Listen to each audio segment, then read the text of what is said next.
All right, today's episode is a super important one. Okay, I say it's important because one, this is the question I get asked all the time. I get asked it about my membership as well and what I teach, and it is what is the best budgeting tool? So, whether that's paper or digital, and especially for the ADHD brain, which is the best one? So, today we're going to talk about that because it is kind of like the start to this whole process. And so it's something that we talk about inside the Alliance coaching membership, but it's also the way that I can continue to support you in that journey because once you decide on this or once you and we'll go through the options today, but once you have this like clarity around this piece, then it makes the whole system a little bit easier to set up. So, and that's what we do inside the Alliance coaching membership, where we just build that system with you, with your brain. And we do that through coaching, accountability, and some very simple routines so that you don't have to go, oh my gosh, I have no idea where my money is. And I'm just going to put this on the credit card again so that I can deal with it later because later never comes. So today, talking about what is the budgeting tool to use to manage your finances. So maybe you've convinced yourself that if you could just find the right budgeting app, everything will absolutely click into place, right? Or maybe, you know what, you have tried paper budgets, you've tried every dollar, you need a budget, you've tried Mint, spreadsheets, sticky notes, notebooks, cash envelopes, all the things. And somehow none of those things have lasted very long. So here's the truth. It's probably not the budget system. It is trying to force your brain into someone else's system. So I'm going to unpack this a little bit more today because this is a constant struggle that I had until I gave myself permission to just create something that worked for me. So I was trying to fit, I felt like my entire life I have been a square peg trying to fit in a round hole. And up until about 2 years ago, when I got diagnosed with ADHD, it all made sense because I was trying to do things that worked for someone else's brain but didn't work for mine. So the first step is to just stop looking for the perfect tool for yourself and create the system that works for you and your brain. So maybe this is a cycle that you are very common, that you're very familiar with. Maybe you download an app, you love it, hyper-focus for a while, you miss a week, then you feel so guilty and you feel like, this is so frustrating. So then you abandon it, start over, and you repeat the cycle all over again. So one thing that I have learned, ADHD brains often choose novelty over anything else. So our brains, once the excitement wears off, when the excitement wears off, then we assume that the system failed, and that's absolutely not the case. Our brains, consistency will help us. And so if we choose consistency, and that's going to beat complexity every single time when it comes to finding the right tool. And so I'm going to talk a little bit more about the pros and cons of paper budgeting versus an app and how to help you choose those things, because we want something that's going to allow you to show up but not have to be a super complex and use every single ounce of your brain capacity, because I have been there and I have been exhausted over this stuff before. So I want to help you move past that so you don't have to do that. So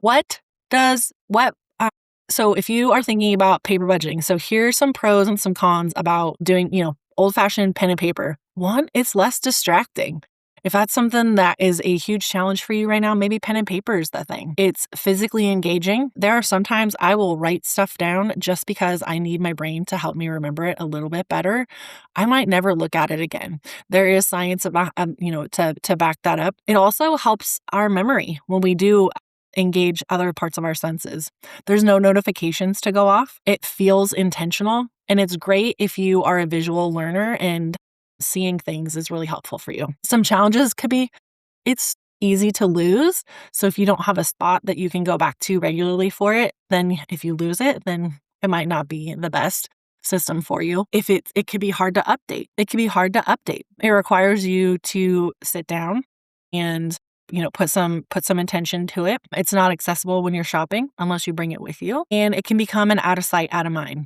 So those are some pros and cons to the paper budgeting side. Now let's look at digital and see what is great for the digital side. The cool thing is you can take it with you anywhere.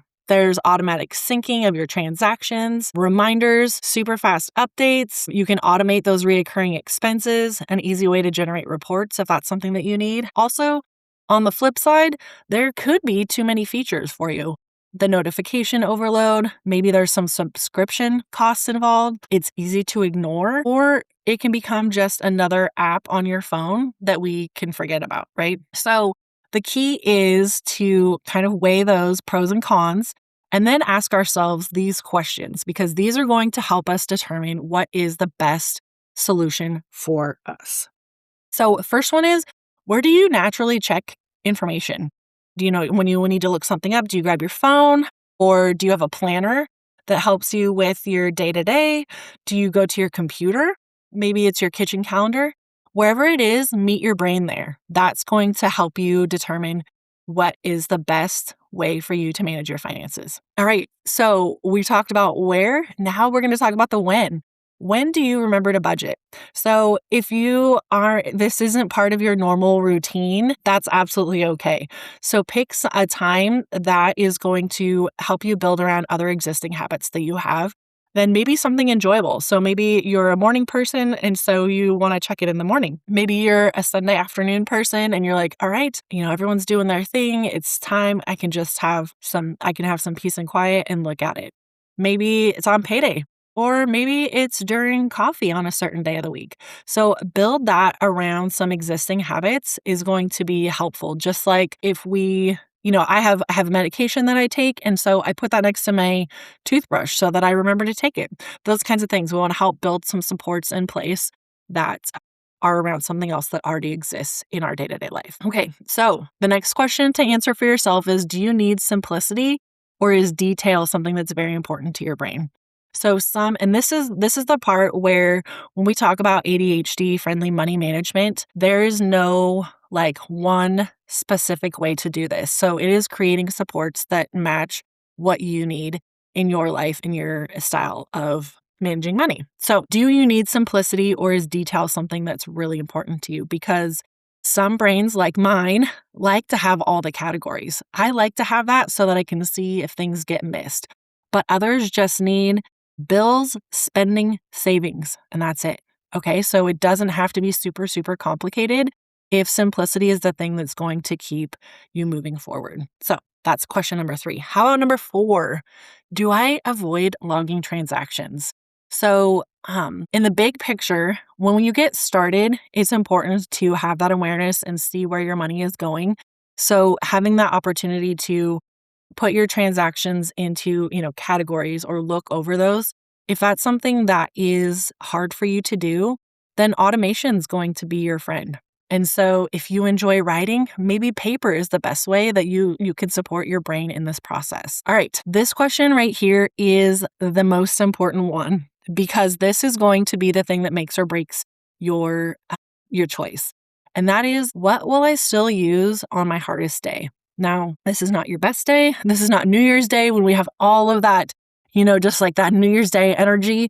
And it's not after listening to a super motivational podcast. It is when you are having the worst Tuesday, you're exhausted, and everything has come flying at you at once. So your budget has to survive for that day. And that's when you can decide, all right, what is going to be the best for me? Am I going to be a combination of the two? So we would start out, and my personal story and our journey, I started out with pen and paper. I needed to write it down. I needed to have this interaction with it. And so it was pen and paper. And then as our journey progressed, I was able to go into an app that I absolutely enjoy and love using. And that has been very helpful for me to just kind of see it on a less regular basis than I was in the beginning. Because at the very beginning, we were down to the pen. So I needed to see it, because there was a big part of our journey where we didn't have the income to get all of our bills paid all in the same month. And so we had to be very intentional and specific about which ones we could cover and which ones we couldn't. So for myself, it was pen and paper. I've used spreadsheets before. And the thing is, as your brain evolves and changes, this could also change for you. So I don't want you to think that because one thing hasn't worked before, new things, your brain's evolved, you have different life experiences that you can draw from. And so some things are going to be easier for you now than they were in the past. So if you have tried something before and you're like, you know what, I did pretty good, like I enjoyed that, then try that system again and maybe tweak it and adapt it just a little bit so that you can continue to move forward with your financial goals. Because the goal of all of this is not perfection.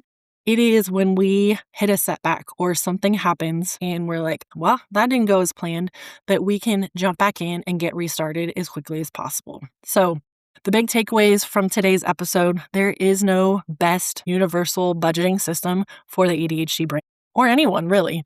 You have to figure out what works best for you that you're going to consistently return to when things get challenging and hard. And then ADHD brains, we benefit from a reduction in the number of decisions that we have to make. So not adding a bunch of extra features, maybe simplicity is the thing to focus on for you in this season. And then design your budget around those habits, not someone else's. So that's why personal finance is so personal, is because you have to figure out what works for you and not someone else.